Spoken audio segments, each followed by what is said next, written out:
Bonjour à toutes et à tous et bienvenue dans ce nouvel essai. Aujourd'hui, on s'attaque au Dacia Duster, un véhicule bien connu sur nos routes. Et depuis son lancement en 2010, le Duster s'est imposé comme l'un des SUV les plus populaires du marché français. Une recette simple, un SUV robuste, spacieux et surtout accessible. Au fil des générations, le Duster a su évoluer sans renier sa philosophie. La première génération avait posé les bases d'un SUV simple et abordable et 3 générations plus tard, au printemps 2024, Dacia a franchi une nouvelle étape. Une nouvelle génération qui s'affranchit du diesel, qui propose un nouveau design et qui inclut des motorisations hybrides. Le Duster grignote des parts de marché et va jusqu'à taquiner certaines concurrentes extrêmement bien placées, voire des SUV beaucoup plus premium. On reste sur un SUV rationnel, mais surtout accessible, puisque la version qu'on teste aujourd'hui, c'est-à-dire la mid-hybride 140 en version extrême, est disponible à partir de 25 500 euros. C'est certes un budget, mais c'est nettement en deçà de ce qui se fait sur le marché. On va se parler design, confort, modularité et conduite. C'est parti pour cet essai.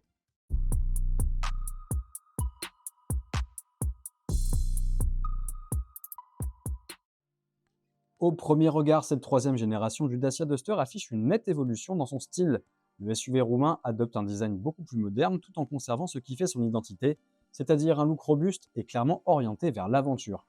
À l'avant, la transformation est particulièrement visible. Le Duster adopte une nouvelle calandre plus horizontale et plus structurée, au centre de laquelle s'intègre le logo Dacia. Elle est encadrée par une signature lumineuse en forme de Y directement inspirée du logo de la marque, et ce dessin se retrouve dans les optiques avant et ça donne au véhicule une identité visuelle immédiatement reconnaissable.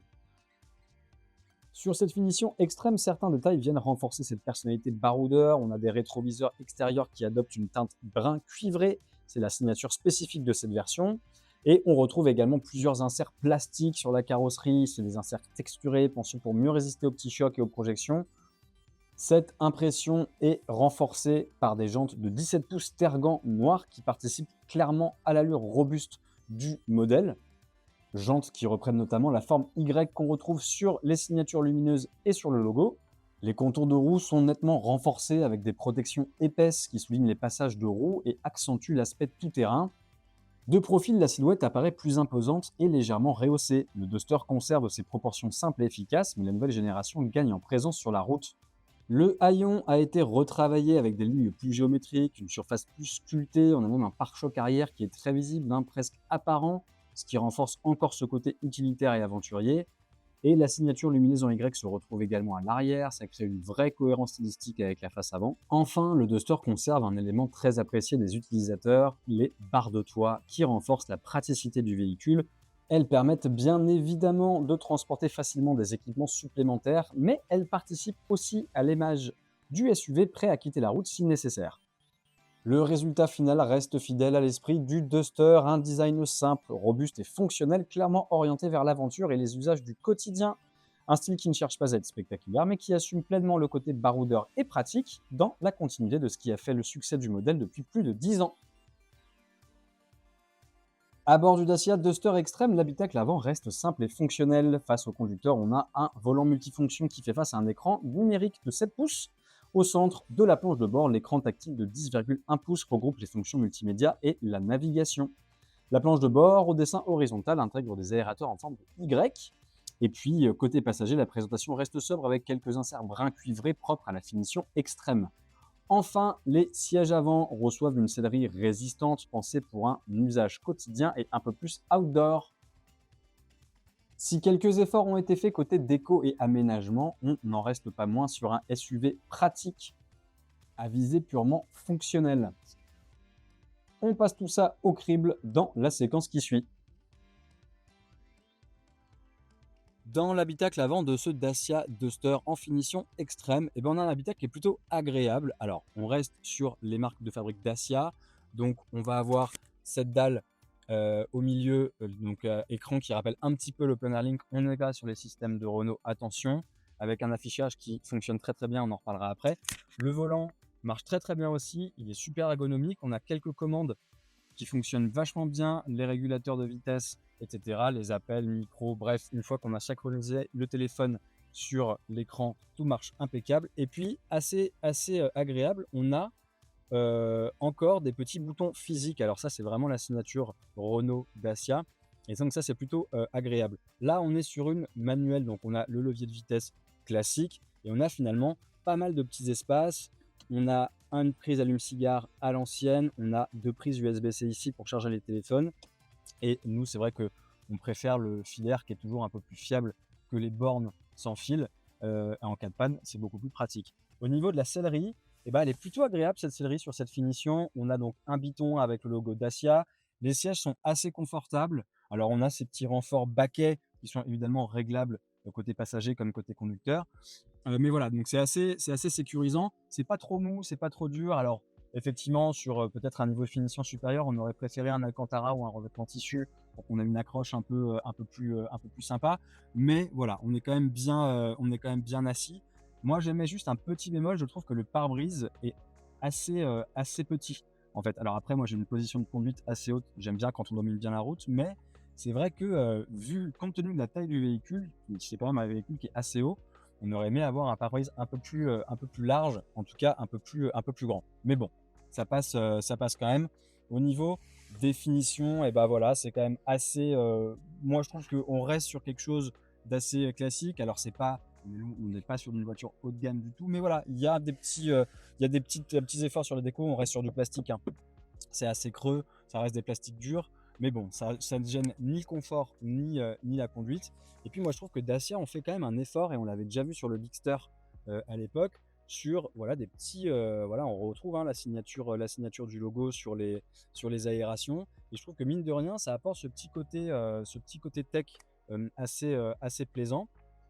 On a évidemment du rangement ici pour tout un tas de choses, des clés, les cartes, etc. pour les péages. Et puis, on va voir tout de suite ce qui se passe à l'arrière. Alors oui, si j'ai pas parlé en termes de hauteur. Alors encore une fois, moi je suis gabarit plutôt moyen. J'ai une position de conduite assez haute. On a une hauteur sous tête qui marche, hein. Voilà, encore une fois, tout ça est parfaitement réglable. Donc, dans l'habitacle de conduite, on est sur une voiture Dacia. On rappelle qu'au niveau prix, on est sur un départ à 25 000 euros.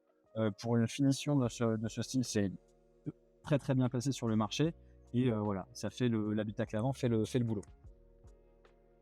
À l'arrière, on a toujours cette même cohérence. Le Dacia Duster reste fidèle à sa philosophie, un espace simple et pratique. La banquette peut accueillir confortablement 2 adultes avec une troisième place plus occasionnelle au centre.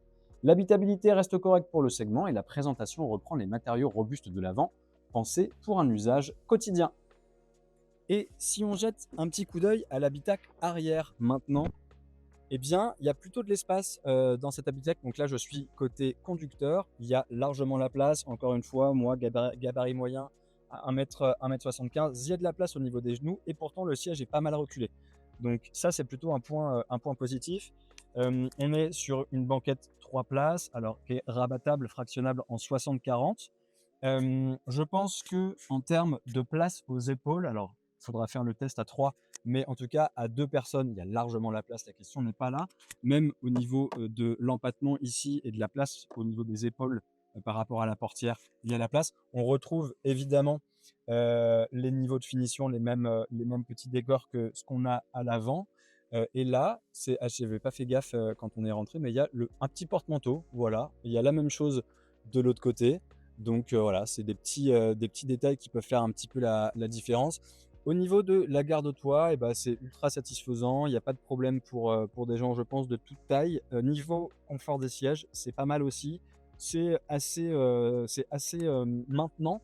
Et puis je trouve que ce n'est pas trop dur, ce n'est pas trop mou. On est sur un bon niveau d'équilibre. On a évidemment les petites fixes, Isofix pour les sièges bébés, et qui, en plus de ça, je trouve qu'ils ont eu l'intelligence de pouvoir les zipper. Et ça, c'est plutôt pas mal. Et puis, on finit par le petit îlot central ici. On a 2 petites prises USB-C pour les passagers et un petit rangement ici.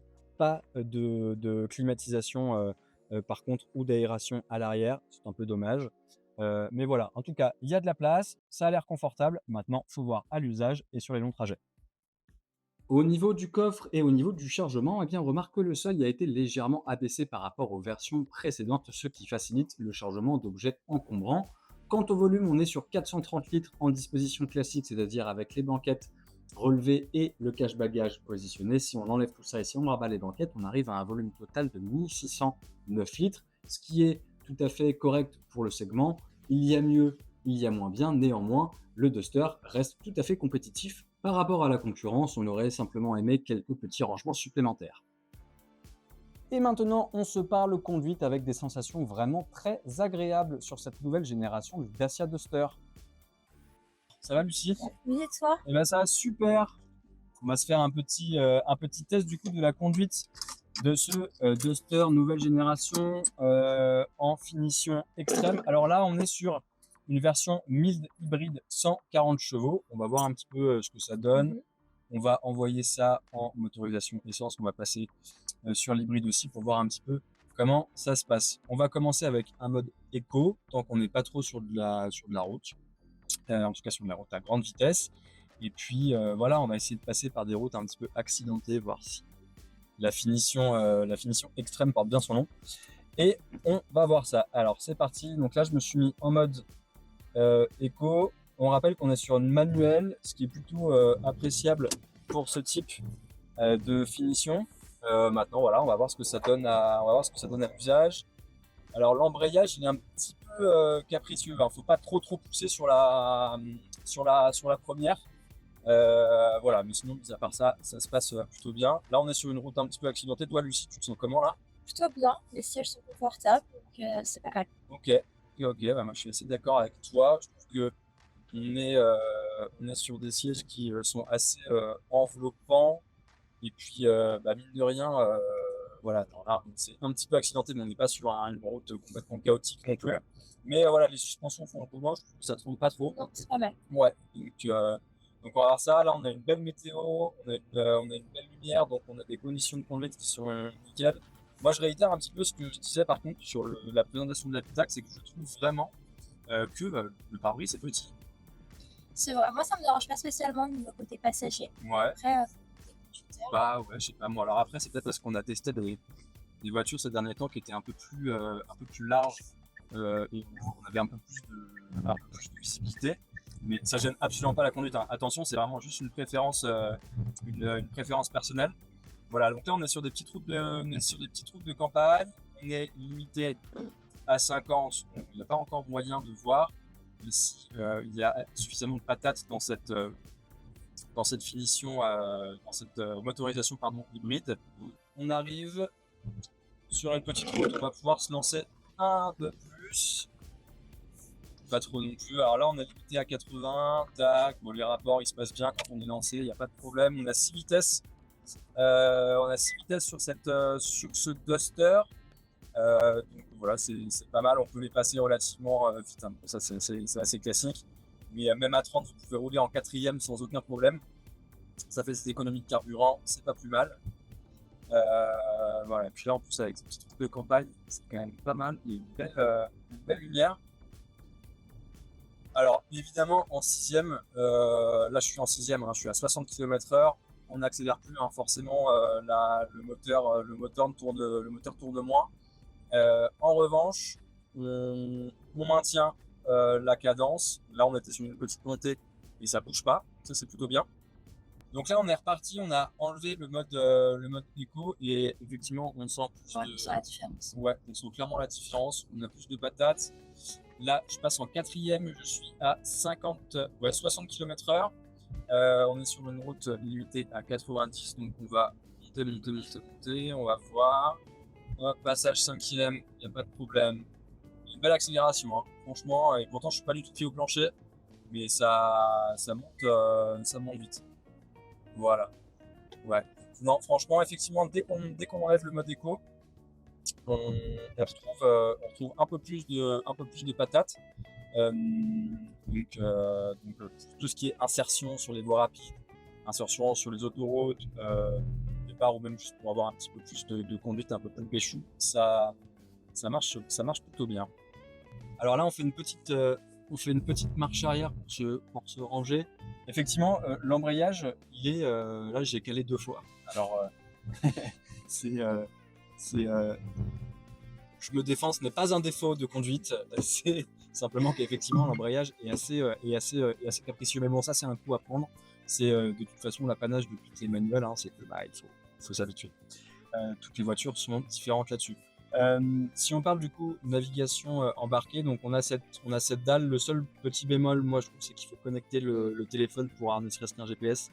Donc ça c'est un peu voilà, c'est un peu pénible. C'est pas franchement un frein, mais voilà, faut le savoir. On aurait bien voulu avoir un petit GPS intégré, mais bon, tant pis. En tout cas, compatible Apple CarPlay, Android Auto évidemment. Et si on repart tranquillement. Ok, alors là, du coup, on s'engage effectivement dans un chemin complètement accidenté. Ah, voilà. Voilà. Donc, il est très accidenté. Euh, pour autant, bon, là, je suis en troisième. Je ne pas trop en seconde d'ailleurs. Pour un peu plus de contrôle. J'ai toujours la main sur le levier de vitesse. J'ai le pied très proche de l'embrayage. Je suis vraiment en toute petite, on est à 15 km/h. Alors on oscille entre 15 et 20 km/h selon les autres, mais moi je réitère, mais je trouve que ça va. Ouais, franchement, ouais. Si on y va à 50 km/h, effectivement, ça va taper. Mais là, sur les vitesses réduites, ça marche très très bien. Hop là, clac, clac. Alors voilà, forcément ça bouge un peu, hein, mais pas sur la route de Rodez. Donc non, franchement, nickel. Maintenant, est-ce qu'il peut nous emmener partout? Bah, ça se voit à l'usage. Nous, on n'est pas forcément sur un terrain où on peut tout expérimenter là. Mais en tout cas, voilà, il peut sortir des sentiers battus sans aucun problème. Pour conclure, ce nouveau Dacia Duster reste fidèle à l'esprit qui a fait le succès du modèle depuis ses débuts. Le design évolue avec cette troisième génération, avec une silhouette plus affirmée, une face avant modernisée et un style toujours très baroudeur qui rappelle la vocation polyvalente du véhicule. À bord, l'habitacle a évidemment progressé, la présentation reste simple et fonctionnelle, mais l'équipement et l'ergonomie gagnent en modernité, avec une planche de bord plus actuelle et des matériaux pensés pour un usage quotidien. Sur la route, la conduite reste dans la continuité de ce que l'on attend d'un Duster, une voiture facile à prendre en main, confortable dans un usage courant et adaptée aussi bien à la ville qu'aux trajets plus longs ou qu'aux sorties de route. Et si la vidéo vous a plu, on vous invite à vous abonner à la chaîne YouTube, à aller voir nos derniers contenus et nos dernières vidéos sur les réseaux sociaux. Et on vous rappelle que ce véhicule est déjà disponible en occasion sur zoomcar.fr.